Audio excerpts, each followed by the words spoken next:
Perfect.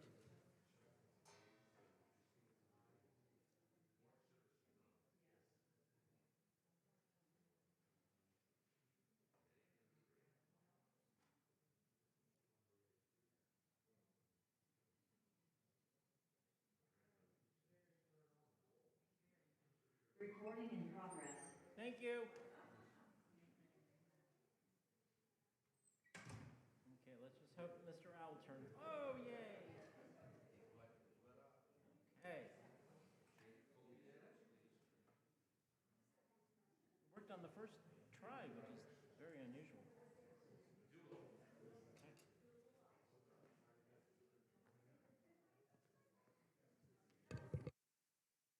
All right, we're going to start. We're going to begin our first Centennial Scholar event for our Centennial celebration this year. I'm so excited to see you, to welcome you. I want to be very transparent here. I've known Rabbi Elka Abrahamson for a very long time, and she is an incredibly inspirational, fun, brilliant speaker, and you're going to enjoy her very much. And so I'm not going to say that much. I want to welcome, on behalf of our Centennial Advisory Committee, or Centennial Scholars Committee, our past president, Susan Sendro. Mark, are you coming up too? Just because I think you should. To formally introduce Rabbi Abrahamson. Then we're going to hear from her. Then Rabbi Mason-Barkin and I are going to have sort of some interaction. And then we're going to open it up to all of you. And if you are on Zoom, we will be also checking your questions as well. Without further ado, Susan and Mark Sendro, members of our committee. Yes. Okay. Please. Okay. Good evening, everyone.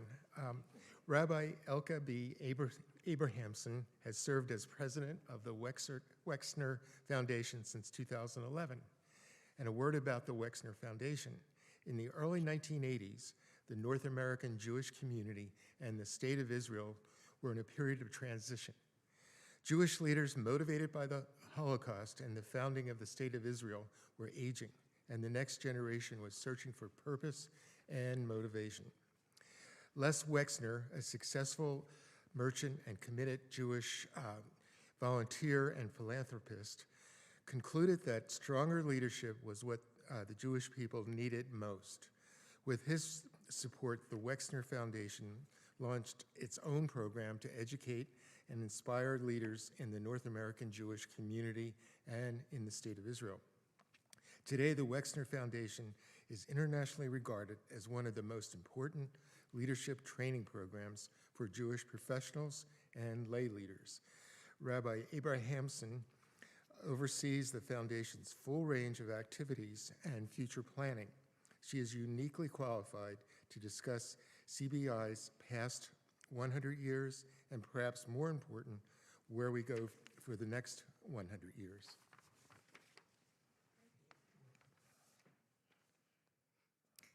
Good evening. I had to write that down so I didn't hit autopilot and say Shabbat Shalom or Shana Tova or Hag Sameach. Though not a holiday, this evening is truly significant as we launch the series of Centennial Scholars in Residence. Rabbi Abrahamson's participation is beshert. It's meant to be. Like Rabbi Mason-Barkin, she began her career as an associate rabbi at Peninsula Temple Beth El in San Mateo, California. And like Rabbi Kahn, she's been to Camp Swig.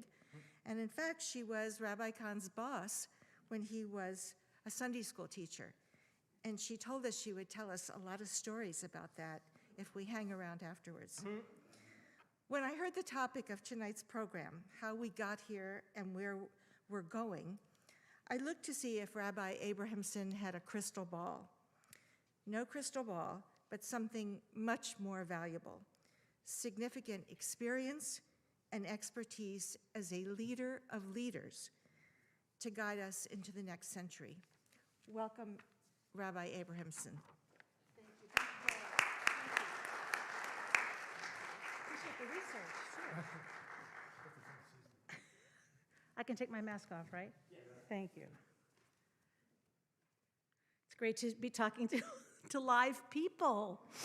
Could you all wave so I know that you're not on Zoom? Great. And now if you're on Zoom, we're waving to you too. It's just, I do too many of these virtually, and it's just a beautiful pleasure to be here live. What a very special treat for me to be welcomed by Rabbi Kahn. Stephen, your rabbi, was a standout religious school teacher.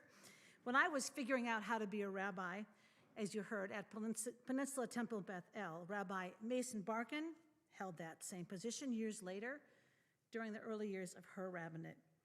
One thing I've learned over my career is that good colleagues are essential to a leader's success. Stephen, where are you? Oh, you were sitting in the back. You're a good rabbi sitting in the back. You are among those who not only made my early work life easier, more fun, and wildly creative, you made my leadership efforts more meaningful and visionary. I hope I thanked you sufficiently then, and I hope you won't mind if I add that I'm proud of your visionary leadership today, because you remain a dear colleague. Vision can be found at the center of the theme you have identified for your 100-year, your Centennial anniversary, a century of Beth Israel. Imagine, as I am sure you have, if you pose the question we are asking today, what will this congregation look like 100 years from now to the 38 founders who established this storied institution in 1920?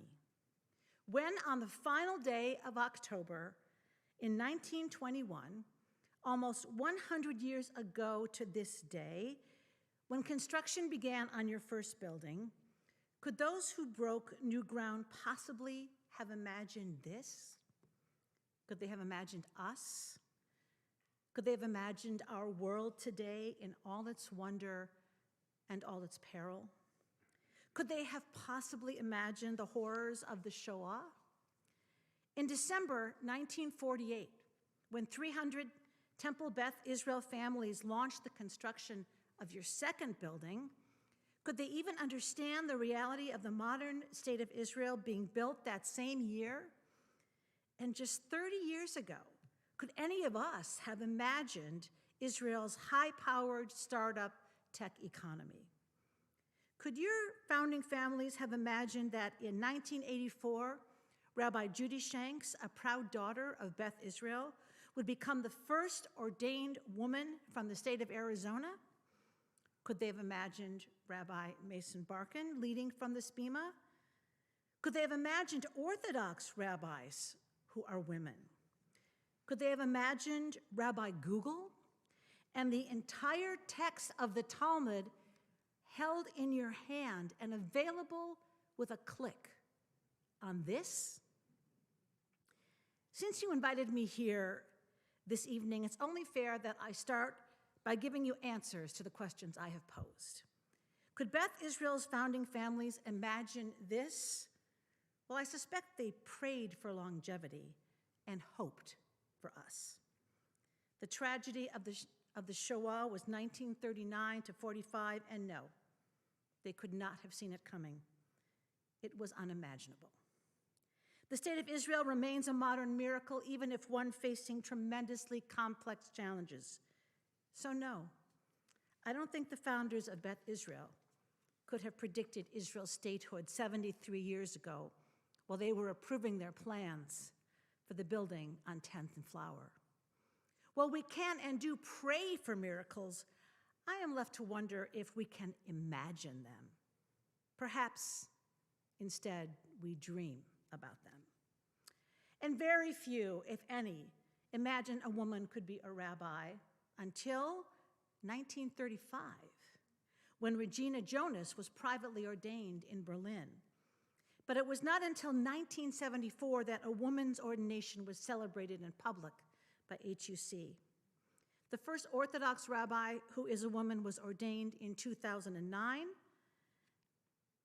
and few, if any, in the Jewish community imagined her, or me, or Rabbi Shanks, or Rabbi Mason-Barkin 100 years ago. So where will there be a Beth Israel in 2121? What will it be like? And what do you need to do today to make it so? Okay, I'm going to answer those questions right off the bat as well. 1, yes, there will be a Congregation Beth Israel. Why do I know that? Well, why shouldn't there be? 2, we do not know what it will look like. That's a trick question. Nobody knows. 3, what do you need to do today to make it so? Aha. That, to me, is the most important question of all. You need to focus on becoming the best possible version of Beth Israel today in order to thrive tomorrow. Hello, Stephen. I'm just making sure everyone is Okay, tucked in. sure. How? My answer is easy to articulate and a powerful but compelling challenge for you to actualize. How do we plan for what comes next? Simply put, it is this: chazak, chazak, v'nitchazek. 3 words familiar to some of you. They are heard in the synagogue 5 times a year when we complete the reading of a book of Torah. Your cantor chants them, and we all rise and repeat them at the conclusion of each of the 5 books of the Torah. The words literally mean, be strong, and let us strengthen one another. Chazak, it's a command. It's a command to be strong. When we finish one chapter looking back, and then we're told, v'nitchazek, we're told to strengthen one another as we move forward into a new chapter. That is how we endure and succeed in our journey forward. It is a thoughtful mantra for you to guide you in this centennial year, especially only a few weeks after you have initiated the writing of a centennial Torah. And when you finish reading each book, you will say, chazak, chazak, v'nitchazek. Learn from your past, both from successes and mistakes, and looking ahead, be bold, chazak. In planning and building a meaningful tomorrow for this congregation and for each and every person who makes Beth Israel a spiritual home, all that is packed into 3 words. Before looking too far ahead into your bold future, let us, as we do in pausing at the end of a book of Torah, take a minute and look back with some awe at 100 years of accomplishments. This evening, if you'll allow me, I want to zoom in, especially on the last 18 months of necessary innovation in the life of your congregation. My work at the Wexner Foundation is focused on the development of Jewish leaders, professionals, and volunteers, and I acknowledge that we have a couple of our alumni in the crowd this evening. I am amazed by the brilliance and determination of our communal leadership during this pandemic. Our rabbis, educators, administrators, cantors, organizational and volunteer leaders deserve deep, deep gratitude for what they nurtured during this frightening time. They are responsible for so many rays of light that found their way through the dark cloud of this pandemic. I include, of course, the clergy and leaders here at Beth Israel. Let's just pause and consider all the things that you, and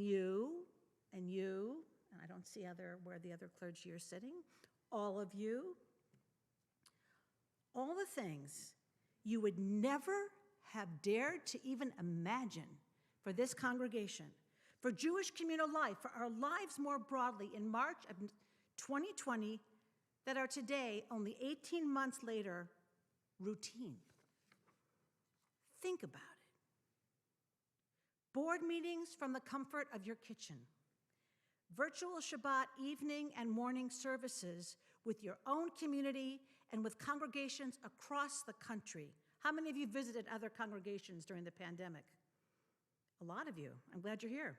And I happily add my very special joy of being able to drink hot coffee during shul, going to daily minyan in my slippers. We have discovered Hebrew classes without the commute, learning with rabbis, world-class scholars and educators in New York or Ohio or Phoenix, world-class Jewish music live in my living room.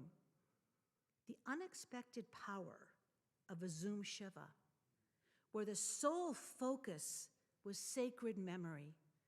No food, no schmoozing, just talking about the person who had died.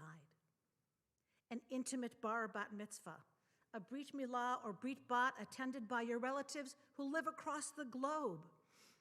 Small weddings a couple thought would be a disappointment, but actually turned out to be exactly the thing they really wanted. Outrageously creative birthday parties, adult children moving back home and reconnecting with parents and siblings over long Shabbos dinners because none of us had anywhere else to go. Yes, we discovered how sturdy Jewish life can be, how grounding is Jewish ritual. It held us up, it sustained us even in unthinkable circumstances. Nothing on this list balances out the loss of hundreds of thousands of lives. May their memories be a blessing. Or the loss of livelihoods, of ongoing illness, the separation from loved ones, or the loneliness, isolation, and the anxiety caused by COVID. And still, we met the moment with unprecedented and visionary changes.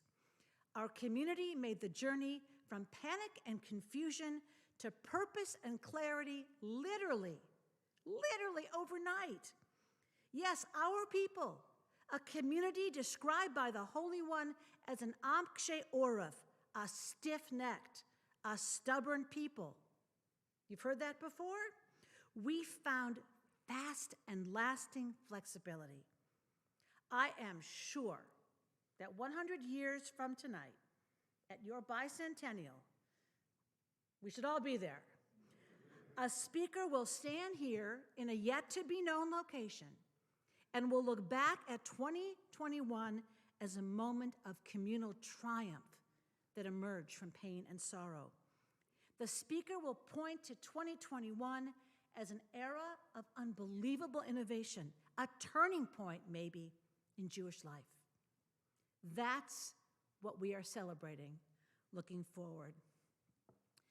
Nothing on our list of triumphs will ever, nor should it ever, chas v'shalom, God forbid, replace face-to-face community or in-person engagement, singing together in a shared space, a much-needed living embrace of comfort, or dancing in circles of joy that we have all longed for these last 2 years. Being proximate in learning, in worship, in celebration or mourning, being in lively, buzzing community and conversation, being able to poke the person next to you to share a comment about the rabbi instead of chatting it. Yes, we missed all of that. We need to sit together in conversation and in conflict. All of that sits at the very center of meaning-making in the life of a congregation. Why does tradition dictate that we publicly read Torah on Monday and Thursday morning? Because, the sages tell us, it was on those days that the Jews would be gathering in the market to shop and trade. We have always learned as a noisy village. We have always prayed as a minyan. All of that said, how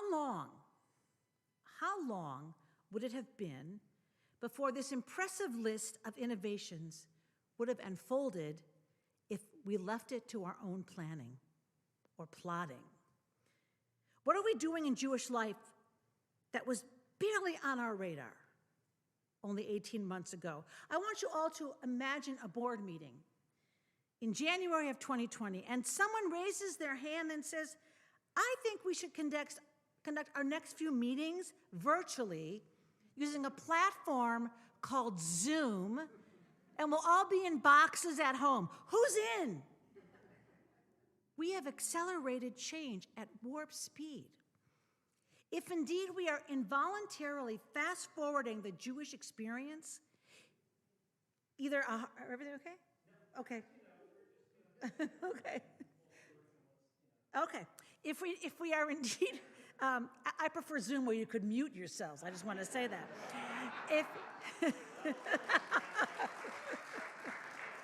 Where's that button?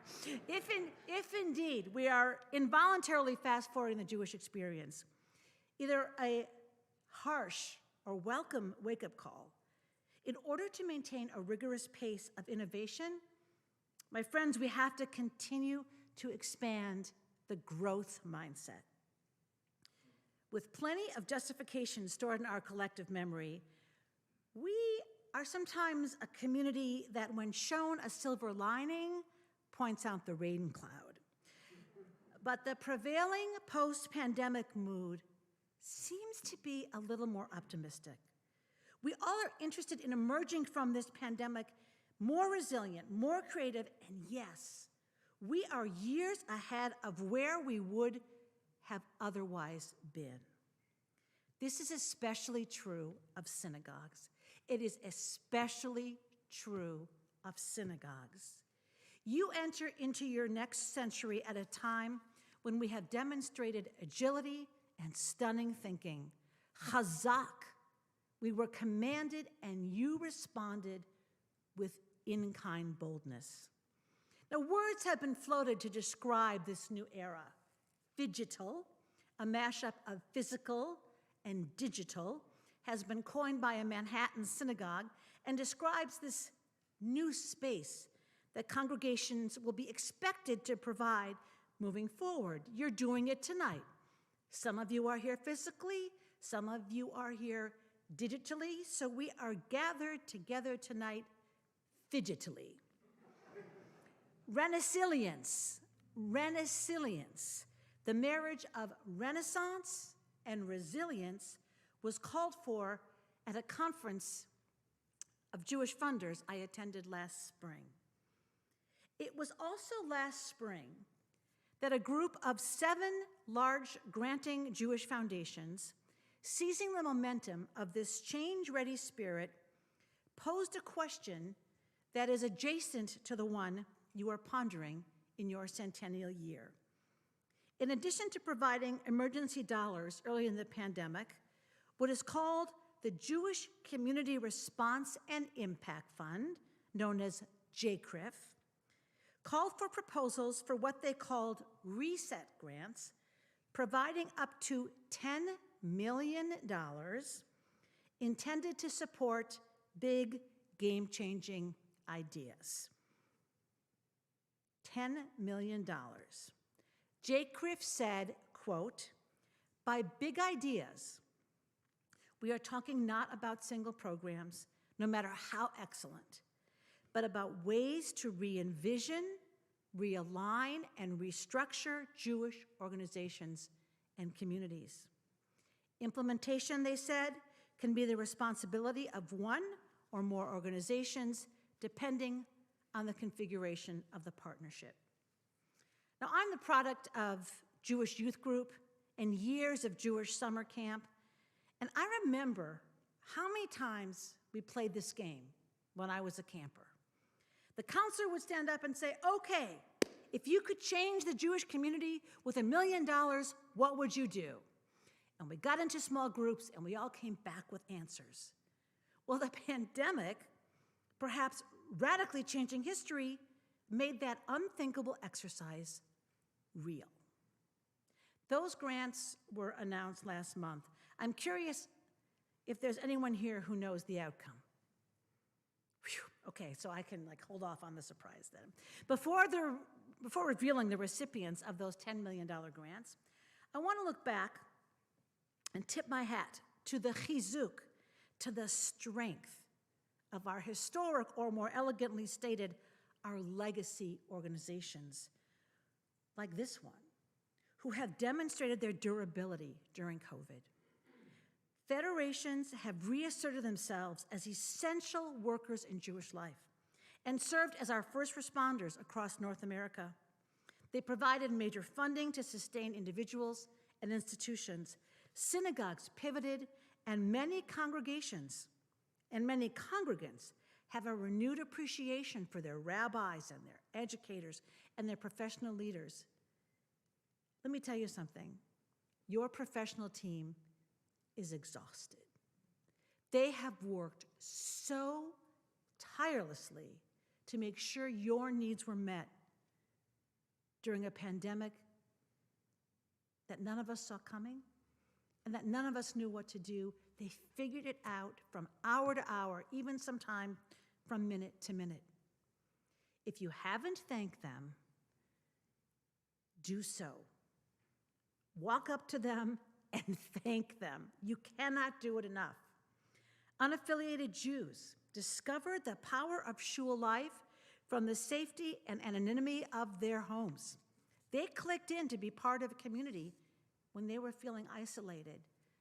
Many, many, many hundreds and thousands of Jews found themselves in shuls for the first time in decades.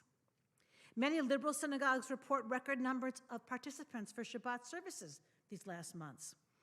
Our day schools, preschools, and supplementary school educators have been heroic, showing up in masks and gloves to create safe classrooms for so many appreciative kids and thrilled parents. God bless our summer camp directors and counselors. They managed to create safe bubbles this past summers to get kids outside during a time of high anxiety to enjoy the unique experience in their camps. Our Jewish organizational infrastructure, the work of our great-grandparents, we found out during this pandemic, it was well built. It was well built. So let's go back to the future. What big ideas designed to strengthen Jewish life of the next generation were deemed worthy of millions of dollars in this reset moment? The winning grants reveal a set of core elements that these funders believe are necessary for vibrant Jewish communal life in the coming years. About 350 big ideas were submitted. A list of specific recipients you can find easily online. I'm not going to give you the whole list. What I am going to do is give you a summary of the 5 core areas where millions of big idea dollars are being invested for the next several years. 1, Jewish education, engagement, and empowerment.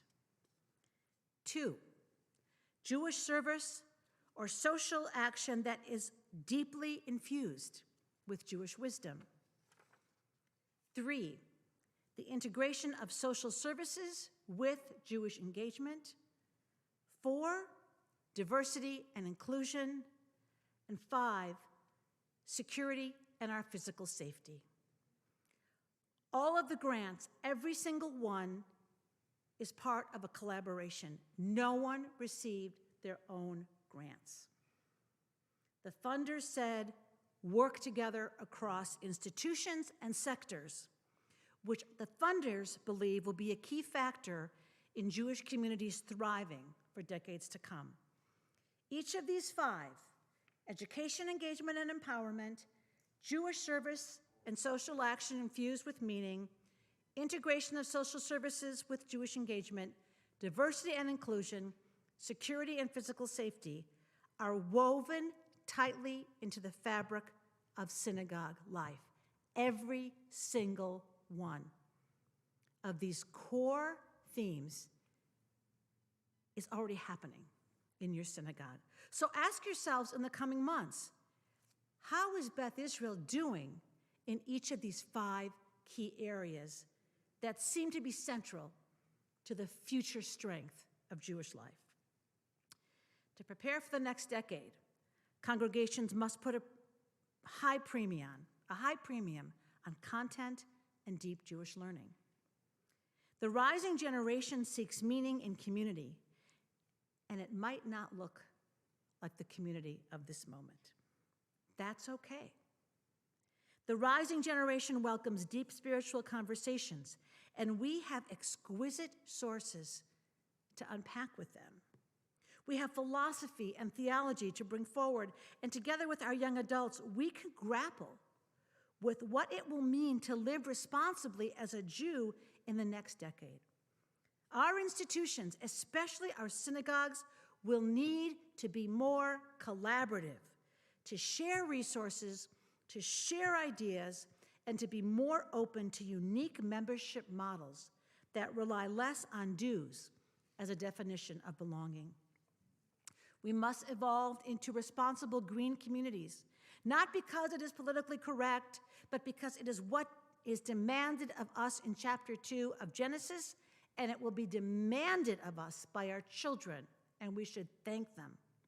We must be welcoming of diversity not through signs and slogans, but through patient learning, evolving attitudes, and change behavior that emanates from our souls, not because we want to be in step with the moment, but because we are striving to model B'Tselem Elohim, that each human being is made in the image of the divine. Redesign Congregation Beth Israel, not because you have to, rather because forward-looking institutions give themselves the permission to reflect and, where needed, to change. Change is really hard. Changing a 100-year-old institution is harder, and that is precisely what those who came before you did. They grew and changed to be ready for today. And that's what we have been doing here for months. For the first time, I can stand before a community and say, you are change ready, because you've rehearsed it during the pandemic. One thing about which I am fairly confident: you did not invite me here to tell you to stay exactly the way you are today, because that will best prepare you for the next century. Did you? Please don't allow these newfound muscles of creative genius atrophy. Psychologist Amy Gopnik offers her own take on creativity in her book, Why Adults Lose the Beginner's Mind. Gopnik, a researcher at UC Berkeley, describes the remarkable elasticity of a kid's brain. Preschool brains are the most flexible when it comes to experiencing the physical world. Regarding the social world, humans experience a burst of plasticity during adolescence. That's why teenagers take risks. It's why they ask, what can I do that is new and never been done before? Gopnik explains that this is why each new generation seeks to modify and tweak and change the things the previous generation has done. That's what they're supposed to do. That's what their minds are built to do. Emerging young adult minds are stretching with ease, and they see the world differently. And Gopnik adds, it's why cranky old people like me will ask, what's wrong with kids today? We need to understand that the kids are doing what they do best, what they do naturally given their unique worldview. Gopnik also advises us to take a walk with a 2-year-old.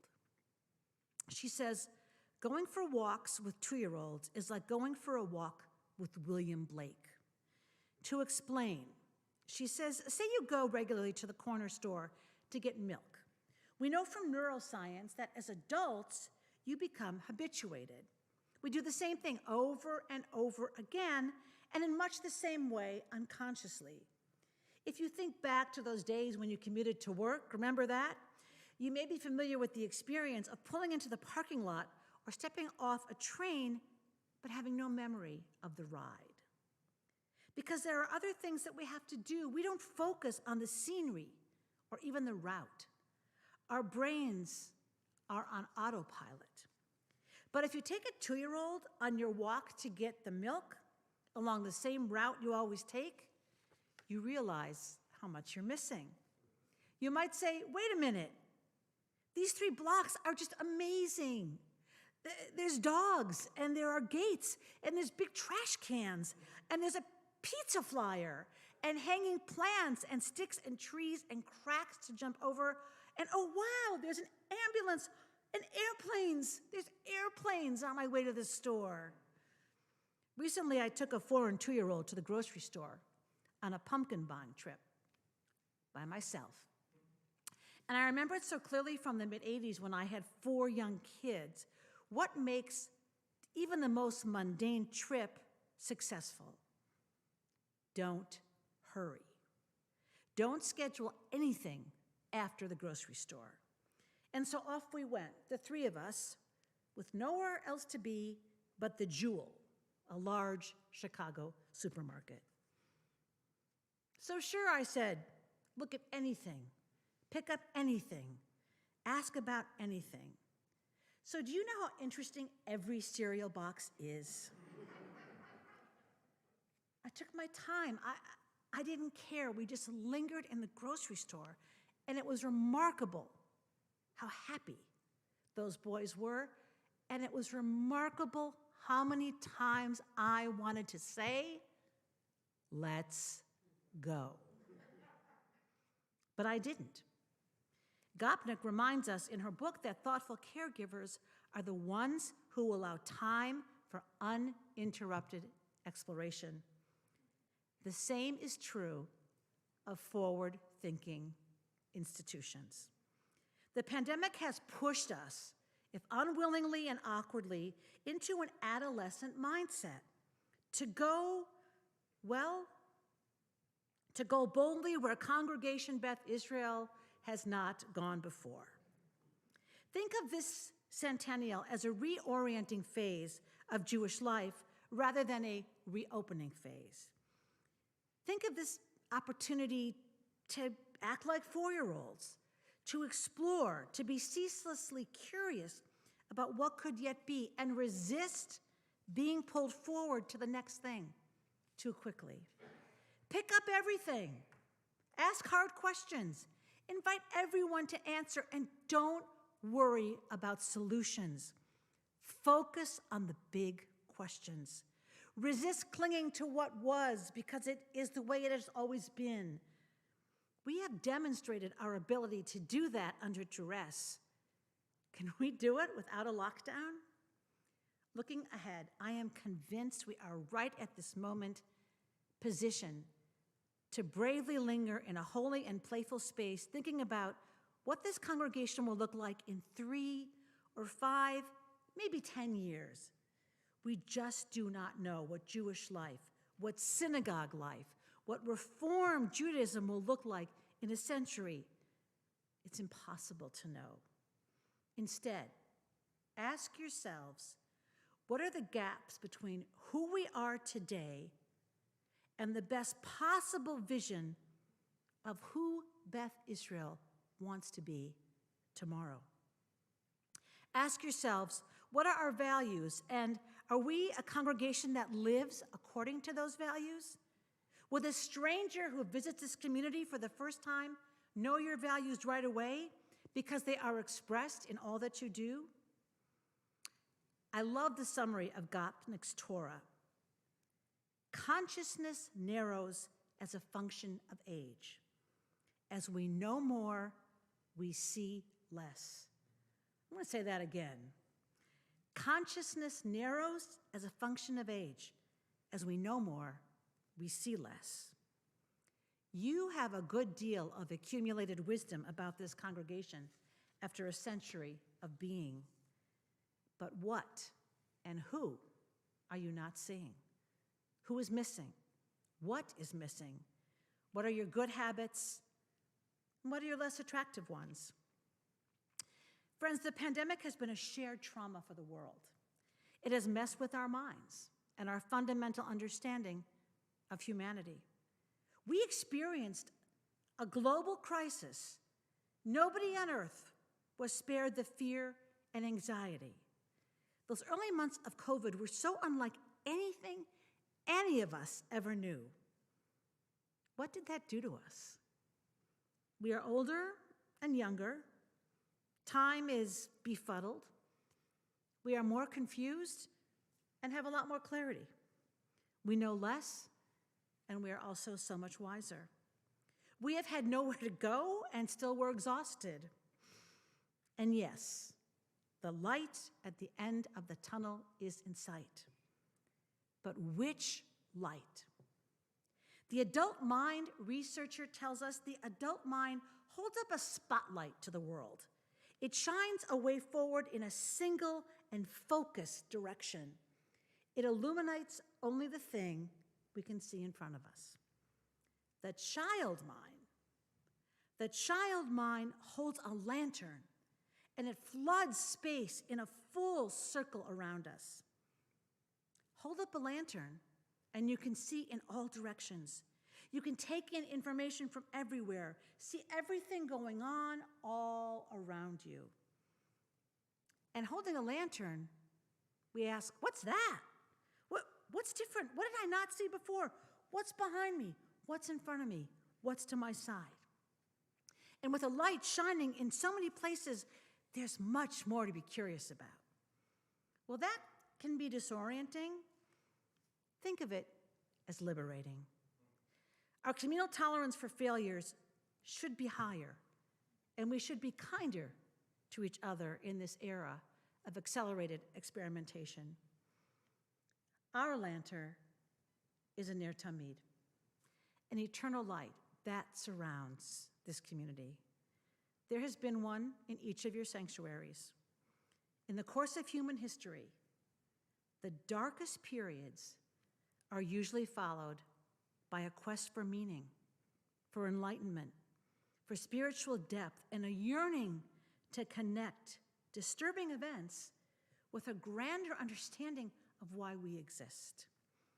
Where better than here, than in this sanctuary, in this building, can those questions be pondered, relying on the wisdom of our tradition and on the insights of the person next to us? V'nitchazek, we strengthen one another. It's what we've always done in 1921 and in 2021. I close with one last question and answer about Beth Israel in 100 years. Will there be a congregation? I said yes. What will it be like?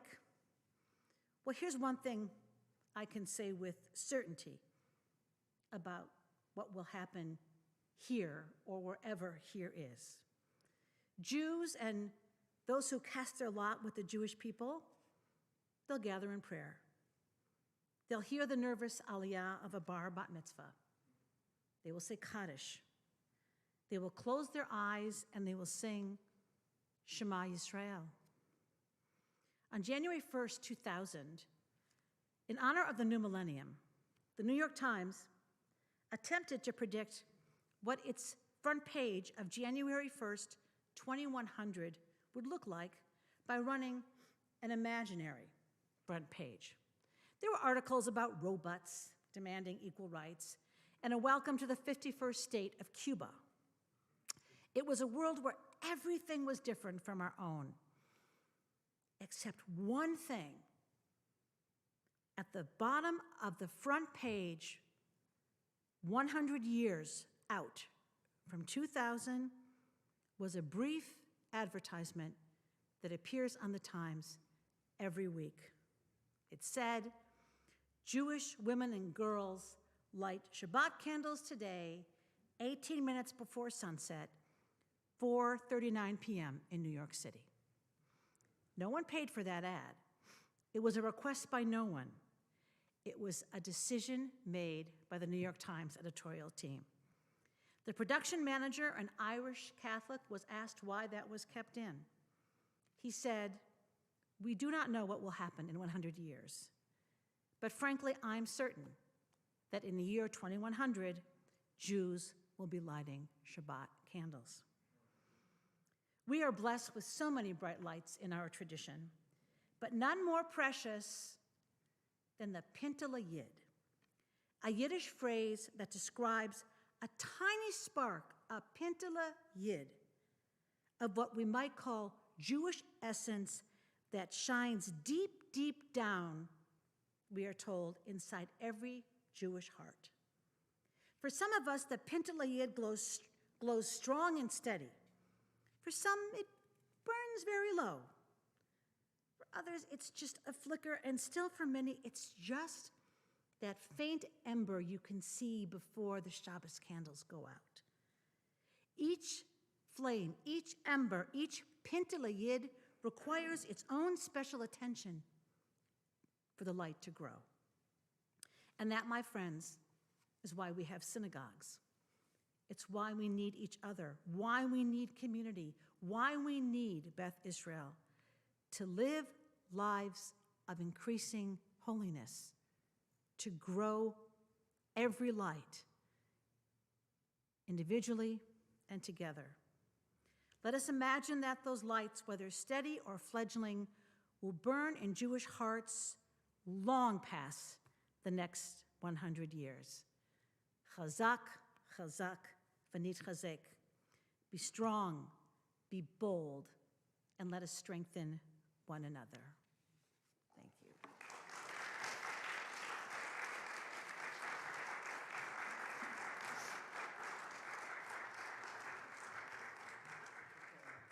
Thank you.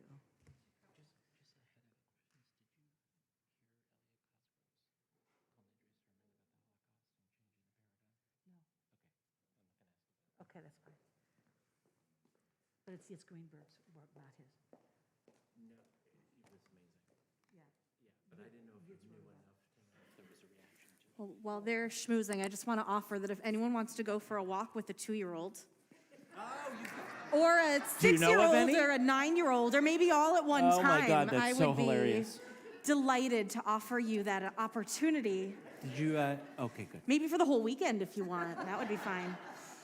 Do you know of any good ones? Some good 2-year-olds? Yeah. And 6-year-olds and 9-year-olds? Yeah, okay, good. I got a few. I mean, I would say my choice would be Kehilah because she has a lot to say. I mean, some people call her Mini-Me. You. Mini you? Mini-Me, you. Mini me. I mean, Kehilah she's fun. She's the she middle. is big She's Jewish 6. fun, I'll tell you. However, Milo, the one that no one here has ever seen because he was born right before COVID, he really loves airplanes.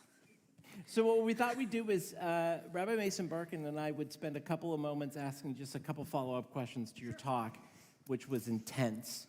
That's the word that keeps coming to mind for me. It was intense. It was. I've been accused of being intense. It was before. intense, and fun and wonderful and all of that, but intense. We have a lot. What do to you mean by think about. that? What do you mean by that? You really put your finger on, I think, the pulse of the paradox between.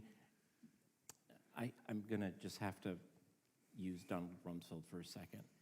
The known knowns, the known unknowns, and the unknown unknowns. Mm-hmm. And all three of those with a community, the Jewish people that is, who are completely intolerant of ambiguity. And so we're going to ask some questions about in that area. That's the intensity of it, is holding on to past, future, and not being able to control. I mean, if we learned anything, we don't control anything, right? So, I mean, we control certain things, but this pandemic blew that whole we can control. Sure. You know what I'm But saying? I do think the loss of control is an important lesson for us. 100%. That we managed it with amazing resilience. Yes. And I'll just say, then you can ask the questions rather than me asking the questions. But my fear is that out of this incredible sense of relief of returning, we're just going to snap back to the way things are. Like, oh, that was fun. Glad to be back. You know, in every phase of life, not just synagogue life. Right. That we're just going to like go back and say, we dodged that bullet. Let's go back to the way things were, which we just can't do. No, I agree. So that was the. I don't know. What was your reaction? Is there a word or two that you were feeling? Yeah, I think what you named for me is the fear that we have of the future.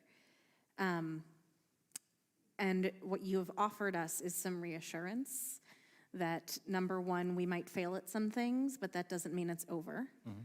And that, number two, we have historical evidence to prove that we aren't going to fail. So we don't need to be afraid. But we do need to be brave and ready to explore. And And tolerate failure. I mean, I don't know, have any of you been to fail fests? Is that a thing? Some of you have been. It's a big thing in certain communities. You know about fail fests? People get up, like accomplished people, and share their failures. It's just my life Yeah. every day. well, you wouldn't be a very good guest then at a fail fest. No, I'd be great. I'd have lots of You material could be the every feature. time. You could be the feature. But it's an Be the interesting. keynote. I think failure in the leadership literature, failure has sort of emerged as a very important way to learn. And we are not very good at talking about our failures. No, no. We're So- like ashamed of them. Yeah. So, do you want to? I've got some questions, but Rabbi Kahn told me to pick one. So, It'll go where it goes, Rabbi. so Rabbi Abrahamson, thank you so much for being here and sharing everything that you have. And I'm extremely inspired by the playground that you describe, by this impetus to explore new things and to try and to be bold and to be brave and to be audacious in the things that we dare ourselves to imagine. And I also acknowledge that change is really scary and really hard, and some of us don't like it very much. And I maybe am one of those people. But I'm wondering from you, what are the things that we see today as sacred cows, as things that can never change? What are the things that probably will or probably should? That today we could barely imagine them changing, but you think they okay. probably will? Well, I don't know if they will, but I think they should. So That works. I'd be curious to ask the community here and online what they think are sacred cows of your congregation, but that's a pretty risky question. So I think we should be changing the way we share our resources as communal institutions. I think if someone were to land, a brilliant expert on Jewish life were to land in any community, I'm sure Phoenix is one, I'm sure ours is, I'll use my community. We have two conservative shuls within a mile of each other, both struggling with the same sets of decisions. Everyone says, gee, maybe. But you don't really want to say that out loud, because what would happen to, you can fill in the blanks, including where are we going to park, right? Which is a great way to decide about Jewish life. But I mean, we could think of many examples, and we all have these examples where we know what might happen, but we just can't make it happen. So what's going to happen is that these things are going to happen by default, which is no way to make decisions, as opposed to it's going to be top down instead of bottom up. Let's think about what this could all look like. But we are very attached to things like the way we do things, buildings. I mean, I've said many, many times, the Jews have too many buildings. And buildings cost a lot of money, and they take up a lot of energy, and what do we do about that? How do we share spaces? So that's one thing that should change. I think the cost of Jewish life is out of control. And we are increasingly aware of the income gap between, the top and the bottom. And, Misha and I have 4 adult children. We have kids now entering that time of life where they want to go to day schools and summer camps. And our kids are looking at us saying, how did you do this? We can't even absorb the possibility of what this is going to cost. And I happen to think Jewish summer camps and Jewish day schools are two of the things we do best.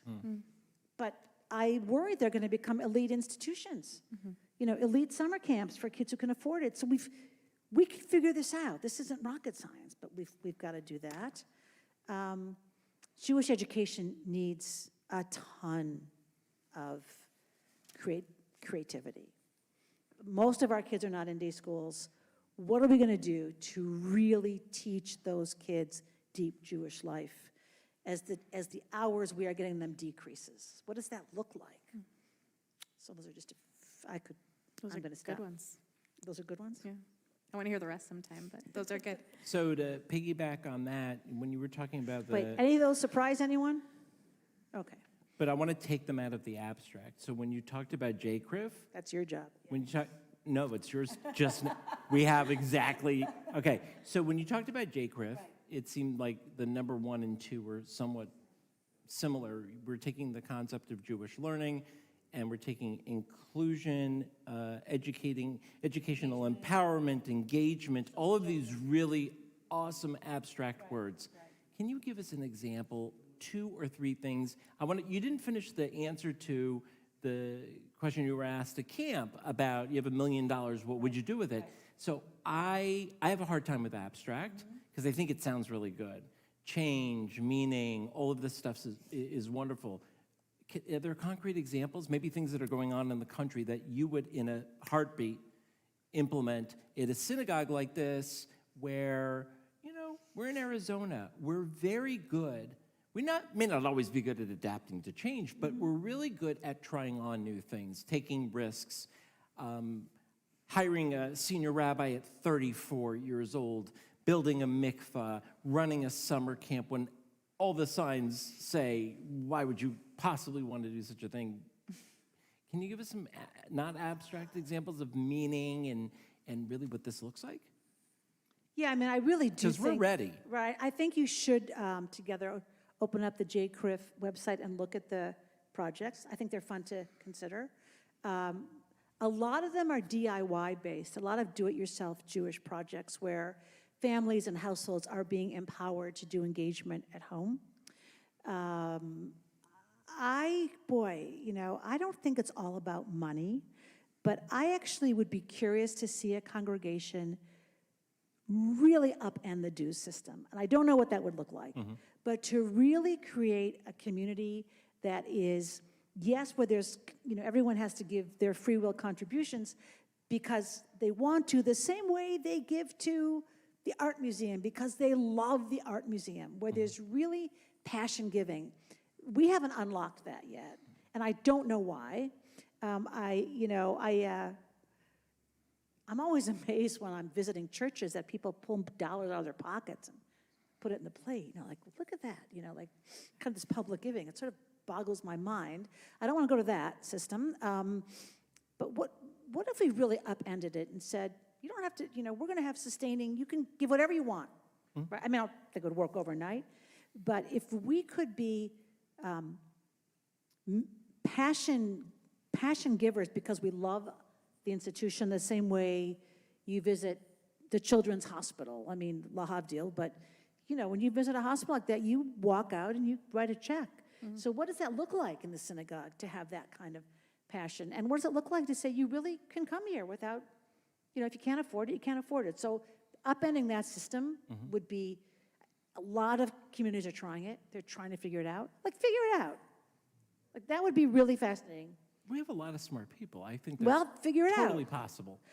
And I think if a congregation could figure it out, you would have a lot of people knocking at your door to learn how to do it. Right.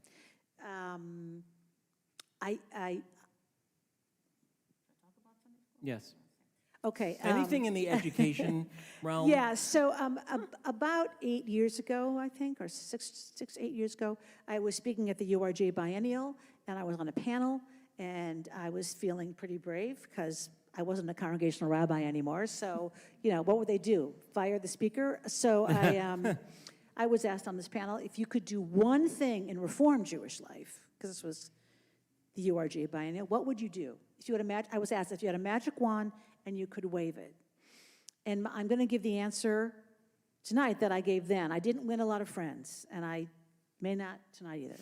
But I said that I would lock the doors of synagogues on Sunday mornings because I don't think it's serving our youth well to have them come to the synagogue for Sunday school. I went to Sunday school.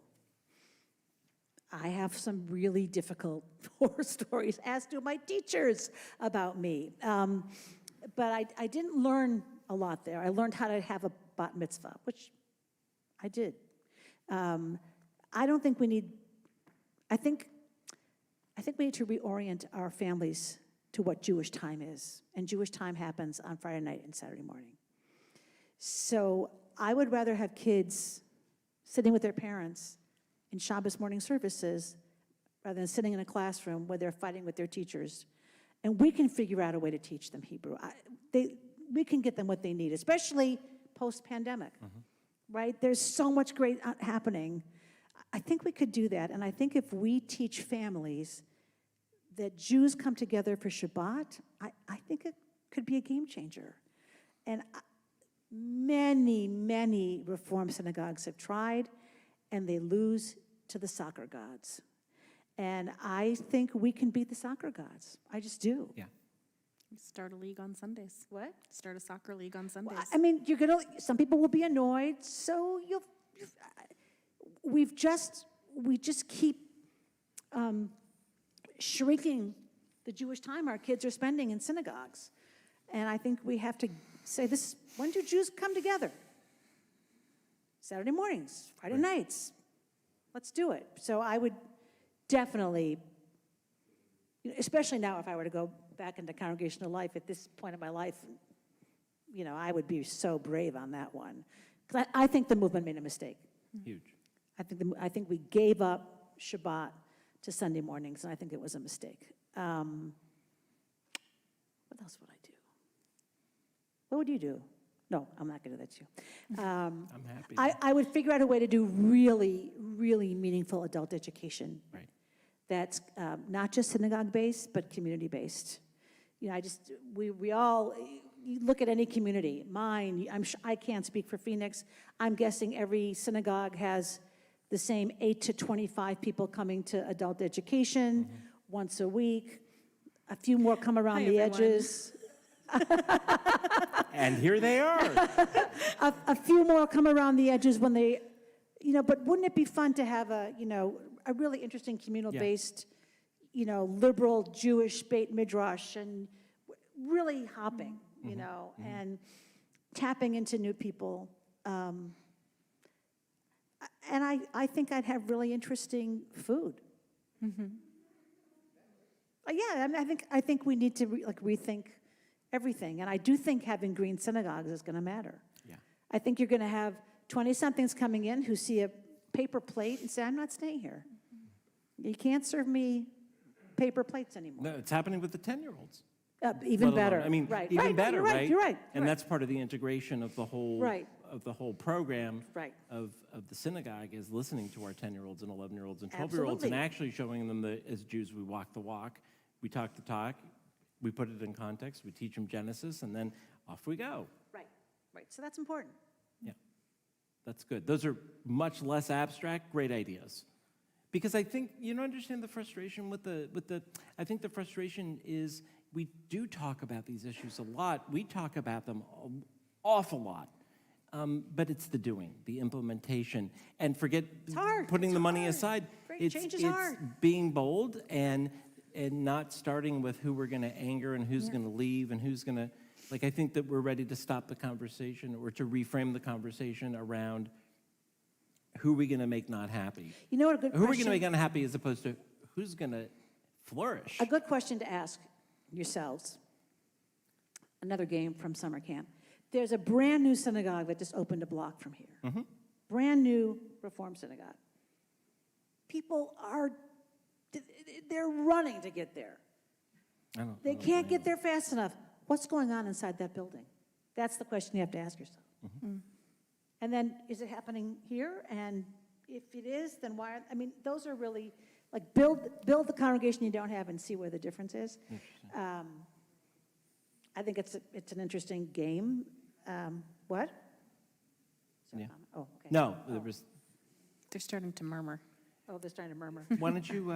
Is there a follow-up to that, or something else that you wanted to? And then we're going to open it up. I think the other piece that I am exploring in my brain right now is how we carve out the time and how we prioritize. Like you said, and like we've all felt that there is, you have the big idea, and then a a sense of the bigness of it sets in, and it feels exhausting before we start. And so how do we clear out some of the stuff that isn't necessary to make room for the new? And I think part of that is about the values and prioritizing. And Yeah, I think identifying values is like the foundation. And if everyone in this room who are, sort of core players in this synagogue can't identify the values by which you are running your business, they should be able to. Annie Lamott's Bird by Bird story. It's a beautiful book, but she talks about her brother was supposed to be doing a semester paper on birds, and it's the night before it's due, and he's overwhelmed, and he's crying, and he's got to do, 50 birds or something, and her brother asks her father, how am I going to do this paper? And her father said, bird by bird, like you just do it one bird at a time. So, you can't come in and make the place unrecognizable, but you can have 25 great ideas, and if you get 2 done, that's success, right? And if you can talk to your neighbors' congregations and say, what are you doing? I just think collaboration has been sorely missing in our congregations. I mean, we, at the biennial, how many of you have been to a biennial here? You feel great, wow, look at this movement, and then you come back to your shtetl and you put the walls back up, and, we could sort of create mini. Yeah, we only have 4 Reformed congregations within about a 5-mile radius. And what's the total, you think, membership of those The 4? total membership is probably, if you were to add it all in, probably closer to 2,000 family units. So you could do a lot if you shared. Oh, absolutely, absolutely.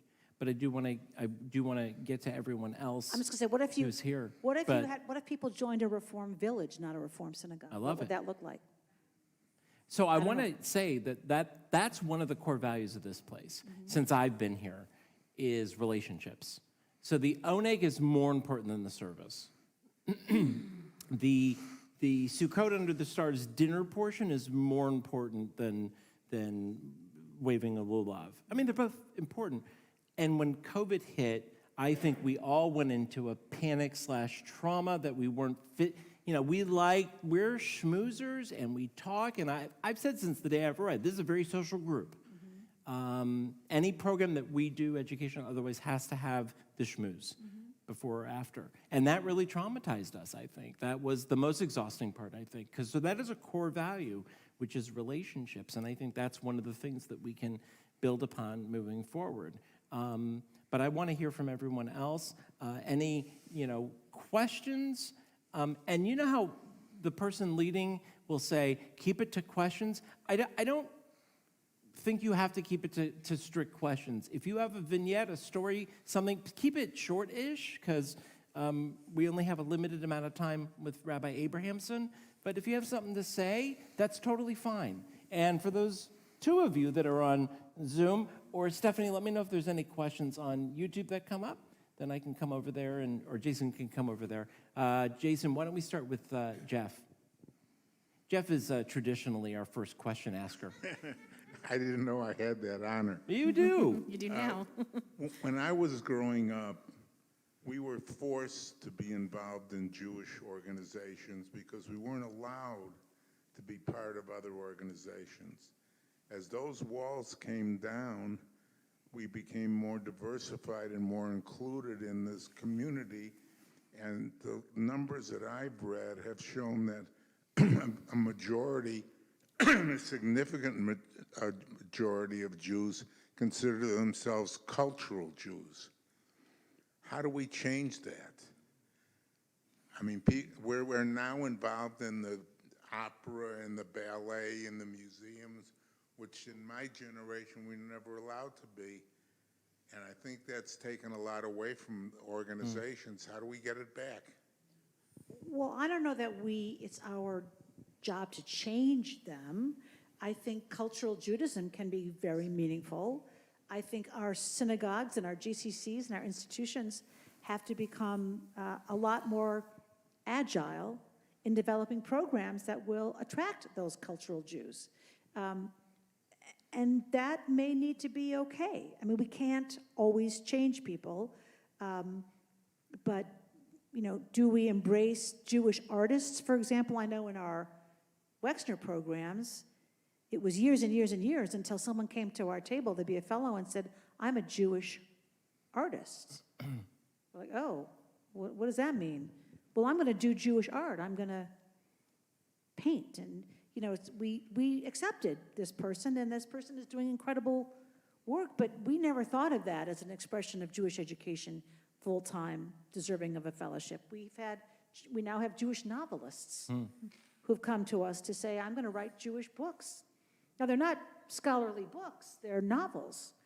But so what's Jewish is expanding. I think we have to really expand our definition of what we do in congregations. I mean, I don't know if you're aware of the Jewish food movement, but it's like a really significant community of Jewish foodies. You know, I don't want to oversell this, but like bagel making is huge right now. It's part of the outgrowth of COVID bread making was this, and challah baking. That's big. Challah baking, I mean, Here's Lim. you know, it's huge. So how does the synagogue enter into that? And I think when you expand how you understand what a Jew is and how they express their Judaism, that's where we start. And then we invite them into other circles of meaning. But I'm more worried about the apathetic Jews than the cultural Jews. I think apathy is a very, very slippery slope for us. But it's a hard question. And that's funny. I could just see the seed of the conversation about the challah baking happening right there just now. You planted. Do you know the there's a seed. rabbi who does a challah for every parsha. and she has an Instagram, so you can see a challah. So Lech it's like Lechallah. thematic. What is it called? Lech Lechallah. Lech Lechallah. Get out. That's awesome. It's an amazing. It's not thing. me, by the way. And there's also a rabbi who's done The nails. nails. The Midrash manicures. So we can laugh at this stuff and say, "Are you kidding me?" But it's a thing. But a lot of it's people know about it, and she's been featured in the foreword, and people are putting Hebrew on their nails. So, it might not be where I would choose to. But it's a start. It's fascinating, and she's got followers. So, Well, I think Yitz Greenberg taught us at Klal that the first step in covenant in Breed is be where you're at. You have to be where you're at. You have to go where people are at. And so if it's nails or challah or whatever it is, we have no problem with that because that's when the relationship happens. That's when the Kehilah but is know where you formed. want to take them. I think that's the key. 100%. Like, bring them in wherever they're kind of interested, but what's the path they're going to take, or what are the various paths they can take? So if one of the values is Kehilah, social, relational, then I can't tell you how many BFFs. We have more members of this congregation who moved from Chicago. They semi-retired or retired here, and will say our best friends of our entire life are the people that we come to shul with on Friday night, go out to dinner with. So I, again, would say we're good at that. I don't know if it's by design or I think it's part of the... So yeah, you go from nails and challah to social groups to synagogue life. It's all builds upon one on the other. We just have to get them in the door. Well, also, there's going to be little pockets of meaning. Like not every, when I was at Bethel, I was like convinced that Shabbat services, that was the heartbeat of the shul. Like if you weren't coming to Shabbos, then what did I need you for? And my mind has changed on that. But Like- Shabbat is still... I still value Shabbat. I'm a Shabbat at home person and Friday night. But there's going to be people who aren't going to be drawn in by Shabbat, and that's okay. Yeah. It may not be what I want, but if they can find Jewish meaning in, Chavruta study, great. And that's our job. And it might lead to Shabbat, and that's great. But there's a lot of heartbeat centers, not just one, and that's a paradigm shift. Let's go in order from, let's take three on my left. So Steve, 1, 2, 3, and then Susan. So 4. We'll do 4. Okay, so I agree with you 100% that the Jews have too many buildings. Rabbi Kahn and I had conversations 15-plus years ago about the fact that we have so many Reform congregations in such a small area here. And I think that leaders of congregations can figure out those business issues. It's just a matter of time and when and the spirit to do it. And I think that day is coming rapidly. What worries me... Because of necessity. Because of necessity, absolutely. It's an inevitability. It is an inevitability. What worries me, my biggest concern, is spiritual longevity and continuity. Because I think the young people of today have different spiritual needs and beliefs. And we talk about Jewish meaning. Well, I think the more important thing, or the thing to focus on, is how is Jewish meaning going to evolve to keep young people engaged? And can we have Jewish meaning with a group of young people that may not believe in God? That's a tough one to reconcile. How do you do that? But there are a lot of young people, and I think this crosses over multiple religions. In conversations I've had with colleagues, doesn't matter the religion, people don't have the same spirituality that we grew up with and our ancestors grew up with. That, to me, is the biggest issue we're going to face. Yes, I have a feeling, I actually asked my mom about this, and she didn't have a good answer for me. I asked her if,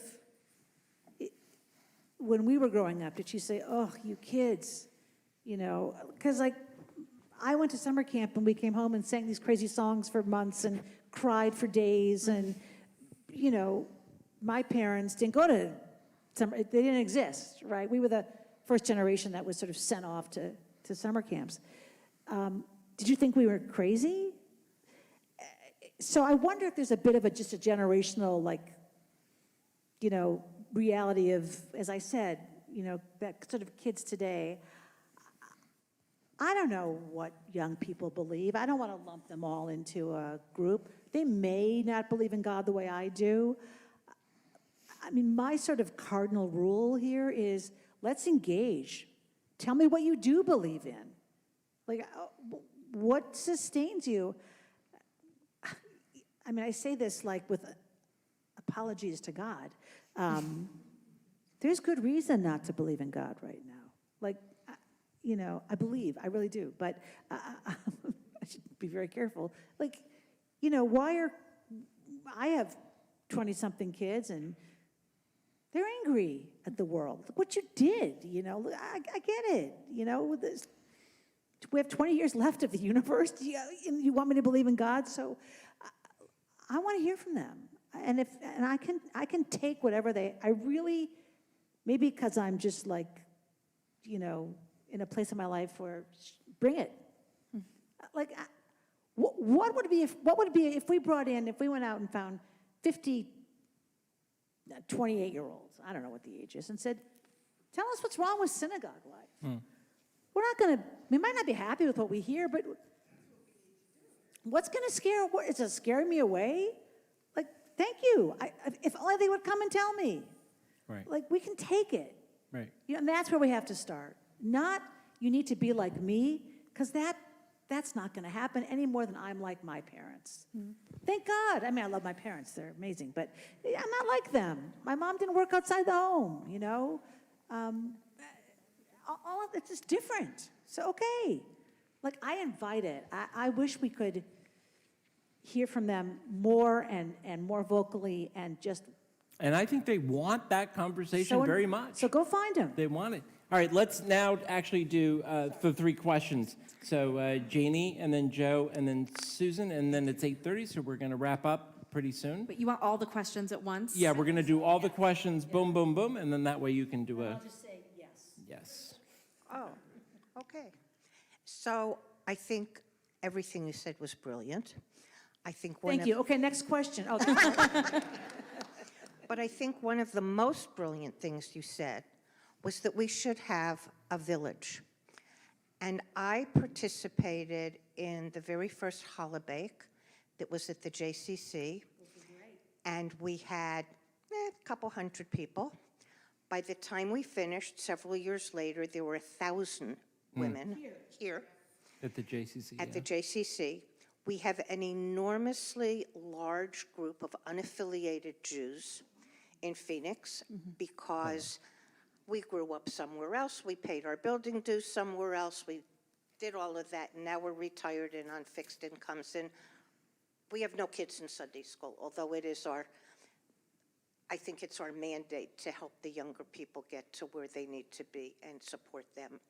That said, I love the idea of a hook, forming a Jewish village, something like a challah, which gets to 1,000 women who were young. They were not old fogies like me. They were my children's age, 53. And get those people involved who are then bringing their daughters to the challah, who will then have an activity to bring their sons to whatever. Sons can bake challah. They can bake challah. They can have a night before Thanksgiving dinner with a Jewish speaker and let mommy make a turkey at home. I mean, there are thousands of avenues. We need to work together and create the Jewish village. Beautiful. Thank you. Joe? And then Susan. Thank you. You mentioned a couple things, one about no Sunday school. Get rid of that. Well, I think that rather than do that, have Sunday school for the parents and the kids, have the adult education on Sunday mornings also, to bring the parents in here, have a spread of lox bag on cream cheese for them. We have to spring for the locks, though. Okay, so we'll put, okay. Well, As treasurer, I just need your approval. Oops. okay, all right, okay. You walked right into that one, Joe. Yeah, I sure did. All right. But to bring the parents back in, because I'm almost thinking that Sharon and I may be guilty of this, that after our son was bar mitzvah, that was it. He was done. He was done. Our daughter did go on to confirmation, but our son at this point, we've lost him in Judaism. But if we had continued at our synagogue on a regular basis, every Sunday morning or one Sunday morning a month, when they were in Sunday school, we were there for adult education. We did the adult education along with the kids. It becomes a family thing. And that They call that filling station Judaism. You drop your kids off, fill them in with Judaism, and they get back in the car. No, I think that's wrong. But I can see a lot of parents saying that, well, gee, Sunday morning we can get rid of the kids, for the morning. I think the parents should be involved. Susan. Thank you. This question dovetails with what Steve said about the lack of spirituality, and then, Rabbi, you're mentioning bring the 28-year-olds in and ask them what they believe in. I think all of you have worked with Jews by choice, and I guess I would ask, what makes them choose us, choose Judaism? And the answer to that question might give us a lot of information about continuing Beth Israel and all the other synagogues. Many of us fell into it. We were born into Jewish families. But why does somebody choose Judaism? That's the question I would ask. My only comment to that is I think almost every liberal Jew today is choosing Judaism. Whether or not you're converting or not, born into it. I think it's really a choice. I mean, it's hard for me to say that because for me it's like there's no choice. But, you talk about your son. He made a choice, right? I mean, so we live in a world of a lot of choices. I have a lot to say about Sunday school, but I'm going to not say it tonight.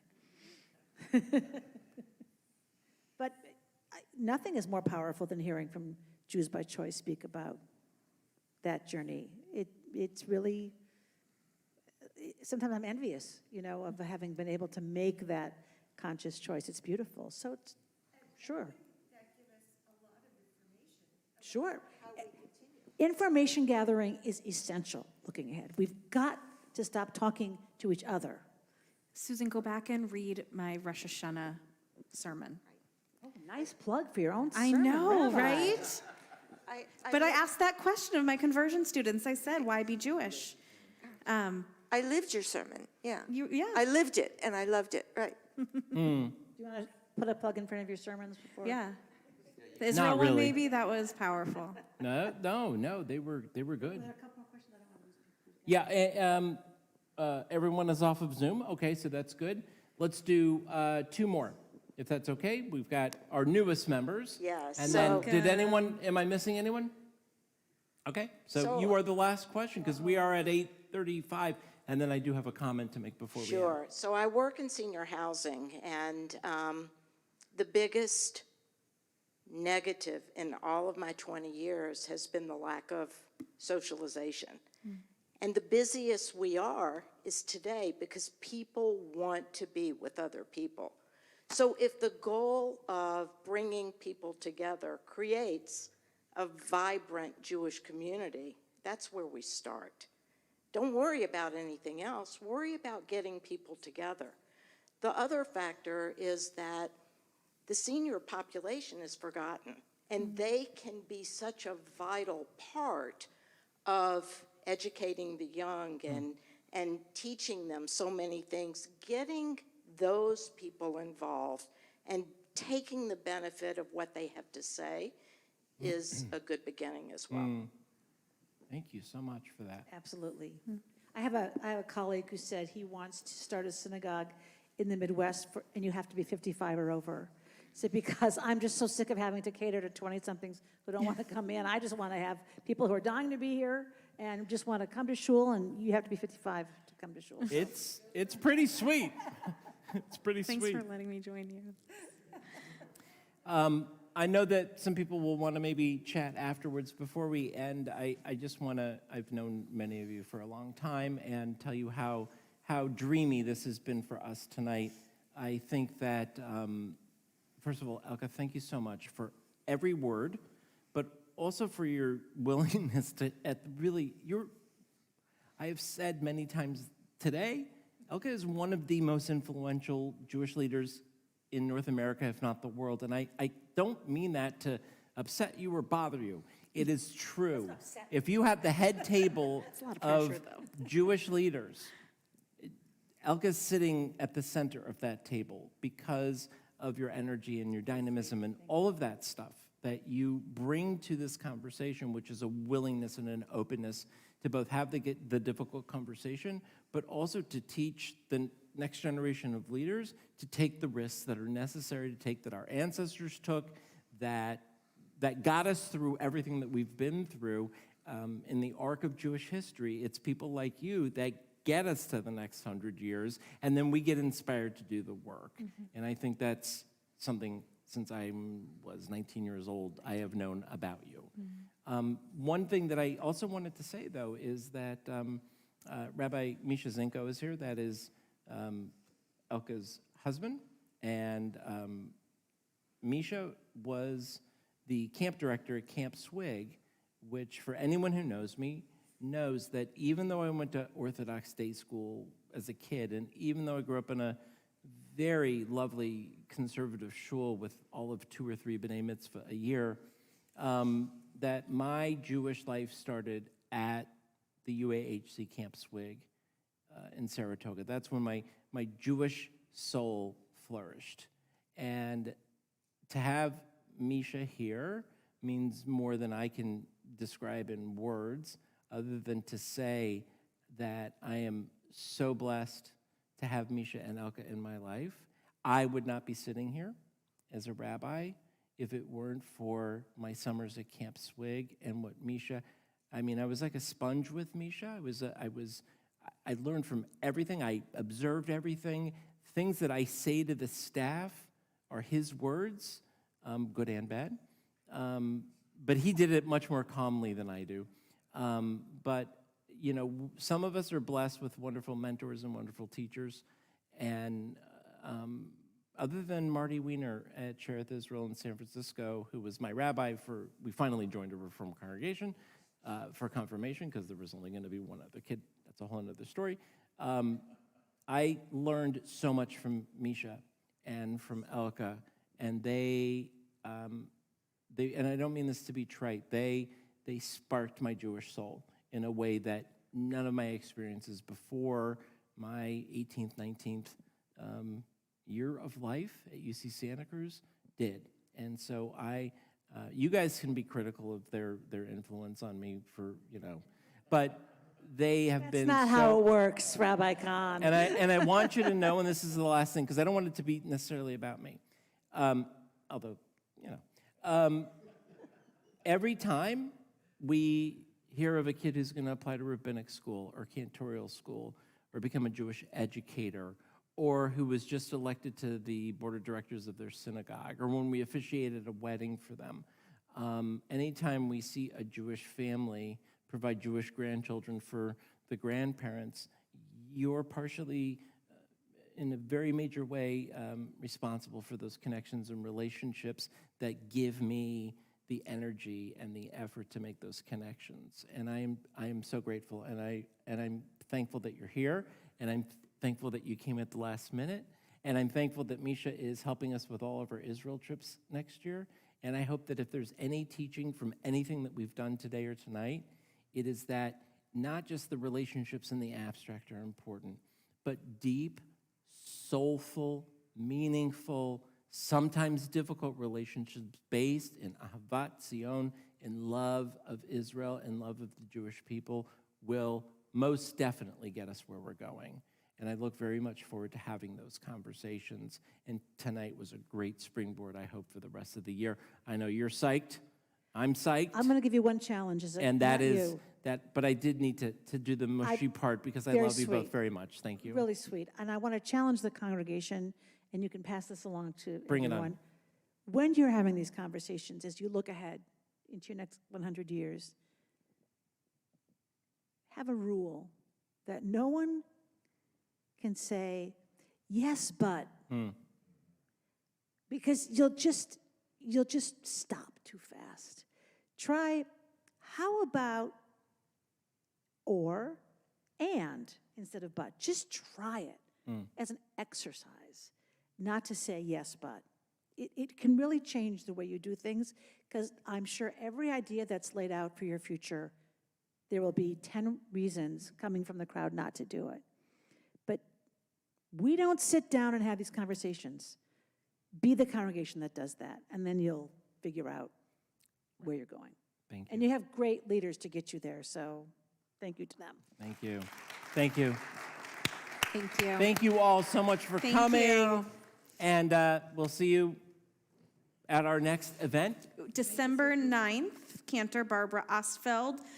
Talk to Janie for more details, celebrating 100 years of CBI women.